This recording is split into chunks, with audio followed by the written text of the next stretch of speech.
My dear friends, देखिए मैं आप लोगों को यहाँ पर जो बताने जा रहा हूँ वो बहुत ज़रूरी है। मैंने बहुत देखा है कि किसी एक एग्ज़ाम के क्लियर होने के बाद ना आपके लाइन लग जाते हैं एग्ज़ाम के। इट मीन्स कि आपका प्री भी क्लियर हो रहा, मेंस भी क्लियर हो रहा, पीओ भी क्लियर हो रहा है, एसपीआई भी क्लियर हो रहा, आरआरबी भी क्लियर हो रहा, एसएससी भी क्लियर हो रहा है। तो ये एक मतलब आप उस कंडीशन में आ जाते हो, उस स्टेज पर पहुंच जाते हो जहां पर आप सारे एग्जाम को क्लियर कर सकते हो। बस वही चीज़ है, जब आपके सामने आईबीपीएस क्लर्क का स्कोर कार्ड आया है, इट मीन्स कि आपके लिए वो एक मिरर है। आपको ये रियलाइज़ करना है कि कहाँ आपका वो बिगेस्ट मिस्टेक था, किस कारण से आपने ये एग्ज़ाम क्लियर नहीं किया, कहाँ आपसे वो चूक रह गया। मैं हमेशा बोलता हूँ कि सोना जितना घसोगे उतना ज़्यादा सोना में चमक आएगा।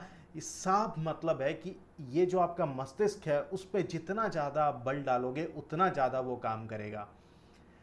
एक चीज़ को अगर आपने 10 बार बनाया होगा, एक चीज़ को अगर आपने 10 बार पढ़ा होगा ना, तो ये एग्ज़ाम बहुत आसान है। बहुत आसान कहने का मतलब है कि बहुत जो मेहनत किया उसको फल मिल रहा है, जिसने मेहनत कम करा उसको शायद थोड़ा सा भी और करना जरूरी है।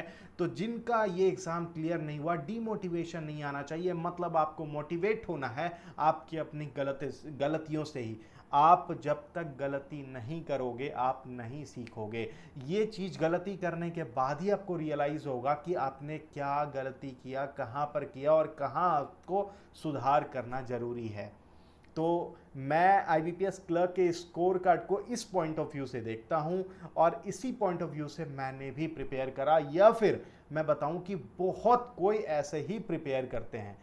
आप जब तक कम नंबर नहीं लाओगे आप उसमें ज़्यादा लाने का कोशिश भी नहीं कर सकते हो। कम आया है तभी आपको ज़्यादा होगा। सुनने से ही आप आगे बढ़ सकते हो, ऐसा नहीं कि आप अचानक से कोई चीज़ में आगे बढ़ जाओगे। शॉर्टकट कहीं काम नहीं आता है।